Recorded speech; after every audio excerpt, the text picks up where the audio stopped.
In today's video, we will be discussing a play which I'm sure you all have heard about, Shakespeare's Othello.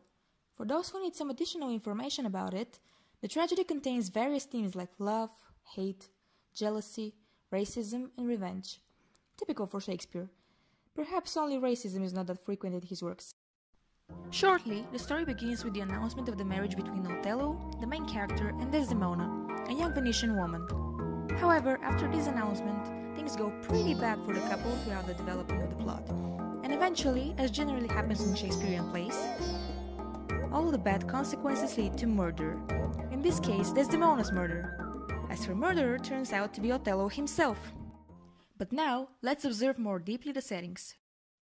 Initially, the story takes place in Venice, a civilized and pleasant city, which used to be the commerce and cultural center of that time. It was the place of an incredible variety of genres in literature, as well as home to a great richness of paintings, music, and architecture. It is not only considered the so-called crown jewel of Italy during the 16th century, but also a meeting point of people representing various ethnic groups. And this is how we can infer that Shakespeare has chosen this exact location in order to emphasize the marriage between Othello and Desdemona, two people coming from different nations.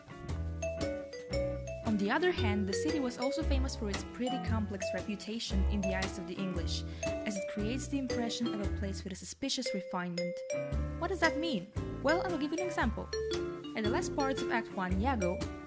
No, not this one, even though we can see that they're pretty similar. Iago, Othello's ensign, wants to demonstrate how well he knows everything about Venice and its people to Othello.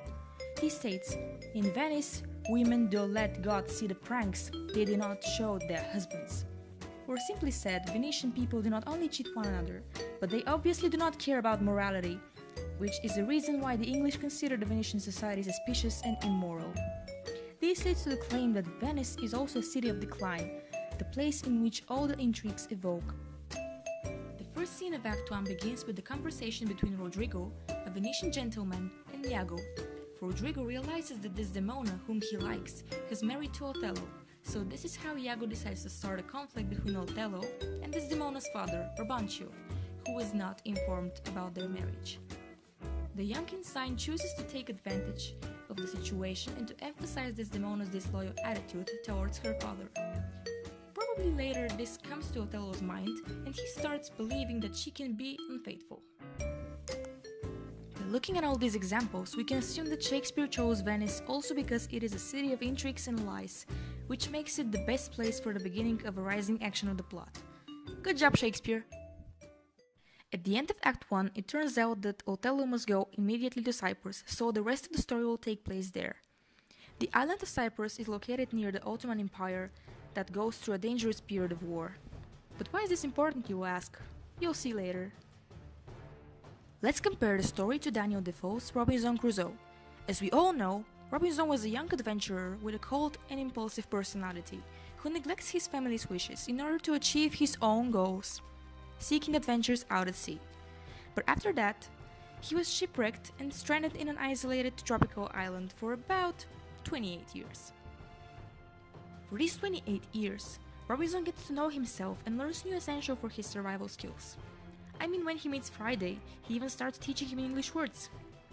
Most of all on the island, Robinson learns how to be a better person. Something interesting is that throughout the decades, including an island in different types of stories became a frequent technique in literature, and usually we can say that it is a symbol of the change and moral growth of the main character. Just like in Daniel Defoe's novel, or maybe like the TV series Lost, in which the main characters overcome a plane crash on a deserted island where they work together in order to survive and find a way out of it. But in some cases, the island does not necessarily influence positively the characters in the story. Just like in William Golding's Lord of the Flies, in which a British airplane crashes on an isolated island and the only people who survive are a couple of preteens. Instead of working collaboratively, they face some difficulties in governing themselves. Their attempts often lead to some problems. As an example is the fact that at some point they set the island's forest on fire.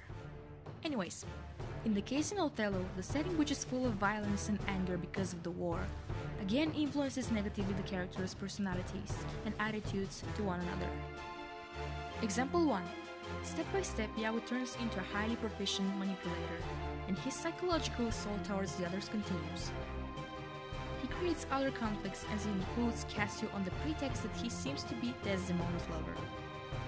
Also later in the story, Cassio gets drunk, because of Iago of course, and some unpleasant events happen, and Montano is a short hair away from being killed by him. This actually costs him his position as a lieutenant. His place takes Iago himself. At some point of the story, he asks his wife, Emilia, to secretly take Desdemona's handkerchief and to drop it in Cassio's home. His hate towards Othello drastically increases and his lust of evil gets out of control. He even suspects that Emilia has some intimate relationship with Othello, and his uncontrollable anger lets him kill her at the end. Example 2.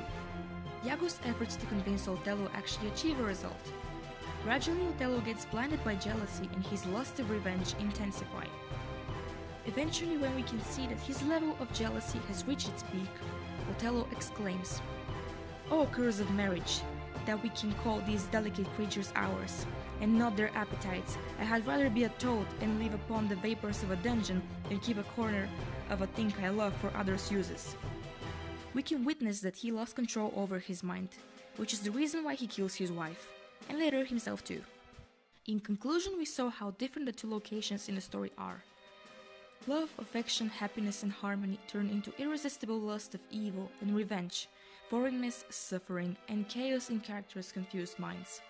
Othello is a novel observing the human heart's wilderness and showing how human mind can easily be totally transfigured. Even though it presents a situation which has low possibilities to happen in real life, the story teaches us that life consists of two sides, the good and the evil, and they always affect every human being. Because of these two sides, while we try to change the world, it changes us at the same time.